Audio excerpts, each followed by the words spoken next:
Olá, irmãos, tudo bem? Vamos para mais a designação da semana do Vem Segue-me, capítulo 32, de Alma até o capítulo 35.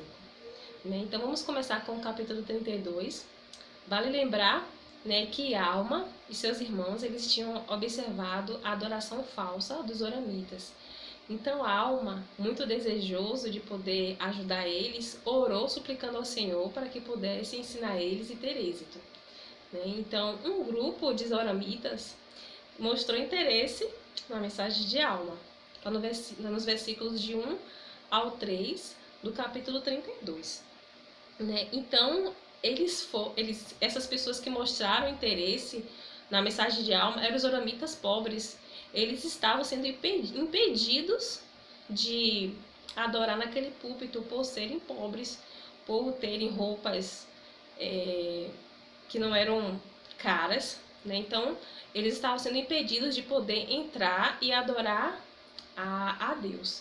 Então, dos versículos 4 ao 6, mostra que eles se aproximaram de Alma e um deles perguntou a Alma o que eles poderiam fazer para adorar a Deus, porque eles estavam sendo expulsos das sinagogas, porque eles eram pobres e eles queriam adorar a Deus, eles estavam muito desejosos disso.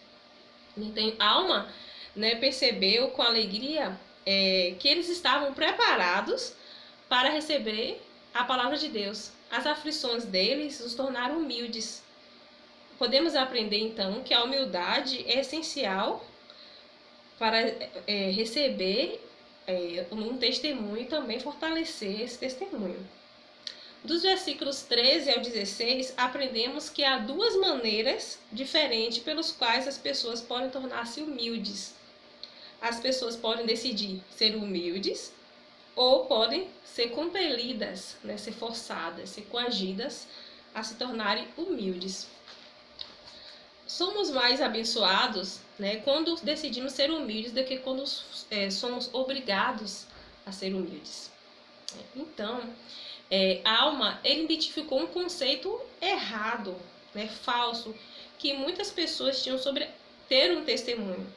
Vamos ver lá os versículos 17 e 18 do capítulo 32. Vamos lá? Sim, há muitos que dizem, se nos mostrardes um sinal do céu, saberemos com segurança, então acreditaremos. Agora vos pergunto, isso é fé?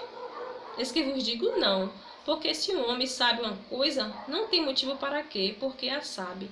Então, é aquele ver para crer, Se você me mostrar um sinal, então eu vou acreditar, Então, isso não é fé, Alma ensinou que isso não era fé, Sinais seguem os que creem. Então, se eu creio, se eu tenho fé em Deus, sinais e milagres, consequentemente, vão aparecer na minha vida, Então, eu me lembro de uma passagem que o Senhor Jesus Cristo ele falou: bem-aventurados os que não viram e creram. Então, a gente precisa ter essa fé. E a Alma ensinou isso para essas pessoas. Vamos ver a definição que ele ensinou sobre fé no versículo 22. Versículo 21, desculpa, fala assim: e agora, conforme falei com referência à fé, fé não é ter um perfeito conhecimento das coisas, portanto, se tendes fé, tendes esperança nas coisas que se não vê e que são verdadeiras. Então, fé é acreditar em algo que você não vê, mas que você sabe que é verdade, que você sente que é verdade. Eu não preciso ver para acreditar, mas eu preciso sentir no meu coração que realmente aquilo é verdadeiro. Então, para ajudar os oramitas a compreender como acreditar na palavra de Deus, Alma sugeriu que eles fizessem uma experiência. Quando a gente pensa assim, em experiência, a gente pensa logo no experimento científico. O experimento científico é para poder saber se aquela teoria é verdade ou não. Então, essas experiências exigem ação, não apenas suposições por parte do pesquisador.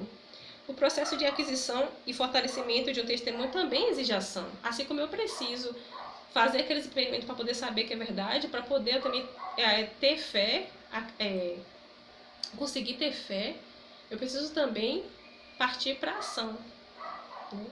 Então, no versículo 37, vamos ler e procurar experiência que a alma sugeriu que os oramitas fizessem. Fala assim: mas esse que se despertardes e exercitardes vossas faculdades, pondo à prova minhas palavras e exercerdes uma partícula de fé, sim, mesmo que não tenhais mais que o desejo de acreditar, deixai que esse desejo opere em vós, até acreditardes de tal forma que possais dar lugar a uma porção de minhas palavras. Então, a alma ensinou para aquelas pessoas que elas teriam que pôr à prova a palavra, né? Então, uma frase que tem nesse versículo é despertar e exercitar vossas faculdades, né? Então, a palavra faculdades se refere à nossa capacidade de pensar, de agir e de realizar coisas. Então, alma, né, ele estava convidando as pessoas a colocar em prática suas palavras, porque colocando em prática as palavras, as pessoas poderiam ter a certeza, elas poderiam saber por elas mesmas, né? Vamos ver como podemos começar a realizar essa experiência, como é que a alma ensinou que elas, o que aquelas pessoas poderiam fazer para ter essa experiência? No versículo 28. Compararemos a palavra a uma semente. Ora, se derdes lugar em vosso coração para que uma semente seja plantada, eis que se for uma semente verdadeira, ou seja, uma boa semente, se não lançardes fora por vossa incredulidade, resistindo ao Espírito do Senhor, eis que ela começará a inchar em vosso peito. E quando tiverdes essa sensação de crescimento, começareis a dizer em vós mesmos, deve ser uma boa semente, ou melhor, a palavra é boa, porque começa a dilatar minha alma. Sim, começa a iluminar meu entendimento. Sim, começa a ser deliciosa. Então, alma, ele comparou a palavra de Deus a uma semente, né? O que são a palavra de Deus? A palavra de Deus são as escrituras, os ensinamentos dos profetas atuais e a revelação pessoal que nós recebemos por meio do Espírito Santo, né? Então, ao dizer que a palavra de Deus se assemelha a uma semente que pode ser plantada em nosso coração, significa que ela pode crescer, que ela pode fortalecer-nos e que precisamos nutri-la, né? Então, para que a palavra de Deus possa crescer em nosso coração precisa estar aberto, nosso coração precisa estar humilde, né? Para que essa semente ela possa crescer e germinar-se como uma árvore, né, que é plantada pela semente, a gente vai cuidando dela, vai regando, vai nutrindo até que ela possa crescer, dar uma árvore bonita e frutos, né? Nos versículos 29 a 34, descrevem o que uma pessoa aprenderá sobre a palavra de Deus ao realizar a experiência. Então, ajudar uma árvore a crescer é semelhante a ajudar nosso testemunho a crescer.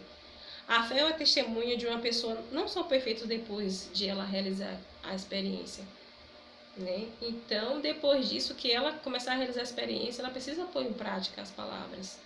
Ela precisa pôr em prática o Evangelho, né? No versículos 35 ao 40, nos ensina o que precisamos fazer para completar aquela experiência, porque não basta realizar aquela experiência de plantar a semente, né? A gente precisa fazer algo mais para que a árvore ela possa crescer, né? Então, devemos nutrir nossa fé, né? Como a gente pode fazer isso? Como a gente pode nutrir nossa fé? Então, estudar as escrituras todos os dias, né? De vez em quando, né? Diariamente. Orar, colocar em prática o que aprendemos e compartilhar nossa fé com outras pessoas, né? Se negligenciarmos essas coisas, nossa fé morrerá, né? Assim como a planta morre se ela não receber os nutrientes adequados, né? Nossa fé ela vai morrer. Se a gente quer que a nossa fé fique forte, principalmente diante das dificuldades que nós estamos passando hoje, nós precisamos fortalecer e nutrir nossa fé diariamente. E a gente precisa buscar e adorar o nosso Deus diariamente. No capítulo 33 de Alma, principalmente vamos começar com o versículo 2, Alma, ele corrigiu uma falsa ideia sobre a adoração que estava impedindo os oramitas de exercer plenamente sua fé, né? Vamos ler o versículo 2 do capítulo 33? Alma respondeu-lhes, eis que disseste que não podeis adorar vosso Deus, porque foste expulso de vossas sinagogas. Mas eis que vos digo, se supões que não podeis adorar a Deus, errais muito e devereis examinar as Escrituras. Se supondes que é isso que elas vos ensinaram, não as compreendeis, né? Então, o que a alma disse ao povo que deveria fazer para encontrar uma resposta para corrigir a ideia falsa? Examinar as escrituras, né?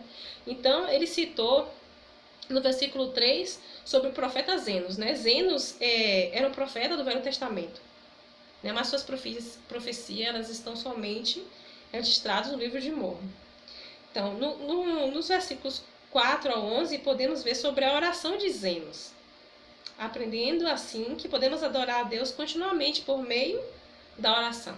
Então, os oramitas não precisavam subir aquele púlpito para adorar a Deus, eles poderiam orar a qualquer momento, a qualquer lugar. E nós podemos também hoje adorar nosso Deus. Adorar nosso Deus no nosso quarto, na sala. A gente pode adorar a Deus em qualquer lugar, em qualquer momento que o Pai Celestial ele vai nos ouvir. Então, na oração de Zenos, podemos aprender também que ao orar com mais frequência, podemos sentir a misericórdia e o amor de Deus, né? Como maravilhoso é poder sentir, né, o amor, né, de Deus. E a gente pode sentir isso continuamente orando, né? Orando diariamente, né? Então, nos versículos 19 ao 20 do capítulo 33, Alma também ensinou sobre a ocasião em que Moisés ensinou sobre a expiação, né, do Salvador. Quando Moisés e os filhos de Israel estavam no deserto, serpentes venenosas atacaram o povo devido à iniquidade. Então o Senhor orientou a Moisés a fazer uma serpente de metal e pôr ela no mastro e mandou que os israelitas pudessem olhar, né, para serem curados, né? Então a serpente, né, de metal na haste era um símbolo de Jesus Cristo na cruz. Então vemos que muitos olharam e viveram. Muitos não quiseram olhar e morreram. Então nós precisamos voltar nosso olhar para o Salvador para ser curado espiritualmente por Ele. Nós precisamos exercer essa fé e olhar e segui-lo. Qual o convite que Ele nos faz? Vem e segue. Então a gente precisa olhar, né, para Cristo, né, para poder ser curado das nossas aflições, das tristezas que estão acontecendo com a gente. Então a gente precisa ter nosso coração voltado para Ele. Então, no capítulo 34, depois que Alma eles ensinou os oramitas a acreditar no Filho de Deus, a mulher que ele declarou seu próprio testemunho, então ele foi uma segunda testemunha, né, de Jesus Cristo. Então ele ensinou, né, que a expiação de Jesus Cristo é necessária para a salvação de toda a humanidade. É um sacrifício infinito e eterno, é um sacrifício que não tem fim, é um sacrifício que abrange tudo. Então, as pessoas elas podem receber, né, plenamente as bênçãos da expiação, exercer fé e se arrepender. Então, ele ensinou que não devemos deixar o arrependimento para depois. Eu gosto muito desse versículo 32 ao 33 do capítulo 34. Olha só o que diz. Pois eis que esta vida é o tempo para os homens prepararem-se para o encontro com Deus. Sim, eis que o dia desta vida é o dia para os homens executarem os seus labores. E agora, como vos disse antes, já que haveis tido tantos testemunhos, peço-vos, portanto, que não deixeis o dia do arrependimento para o fim, porque depois deste dia de vida que nos é dado, a fim de nos prepararmos para a eternidade, eis que se não fizermos melhor uso de nosso tempo nesta vida, virá a noite tenebrosa, da qual nenhum labor poderá ser executado. Então, o tempo para a gente se arrepender é agora. O tempo para a gente mudar, né, é agora. E finalizando com o capítulo 35, muitos oramitas se arrependeram de seus pecados e foram expulsos da terra por seus governantes sacerdotes iníquos e foram morar na terra de Gerson com o povo de Amon, né, os antinefileitas. O povo de Amon lhes deu terras e os nefitas enviaram seus exércitos para protegê-los. Podemos aprender assim com o povo de Amon, né, que demonstrando bondade e dando apoio para as pessoas que se arrependem. Então nós podemos ser amigos e ajudar as pessoas a seguirem a Cristo também. Então, eu sei que esses ensinamentos são verdadeiros. Eu gostaria de finalizar voltando aqui para o capítulo 32, no versículo 41, fala assim: se porém cultivardes a palavra, sim, cultivardes a árvore quando ela começar a crescer com vossa fé, com grande esforço e com paciência, esperando o fruto, ela criará raiz. Eis que será a árvore que brotará para a vida eterna. Então a gente tem que cultivar a palavra do Senhor no nosso coração, para que possa crescer, se tornar árvore com quê? Com fé, com paciência e grande esforço. Eu me lembro do discurso da irmã Joy de Jones, né, que ela fala que o Senhor ama o esforço, e o esforço traz recompensa, né? Então o Senhor ama quando a gente se esforça, quando a gente dá o nosso melhor, né, para poder fazer o que é certo. Então se a gente realmente cultivar a palavra de Deus no nosso coração, ela vai crescer, vai criar raiz. Diz que será uma árvore que brotará para a vida eterna, né? Então a gente pode colher os frutos, né, da obediência ao Evangelho aqui na eternidade. Essa é uma árvore com muitos frutos, né? Então, eu espero que vocês possam ter aprendido e que possamos colocar esses ensinamentos em prática. Realmente eu sei que Cristo vive e que Ele nos ama. Então, até a próxima. Tchau!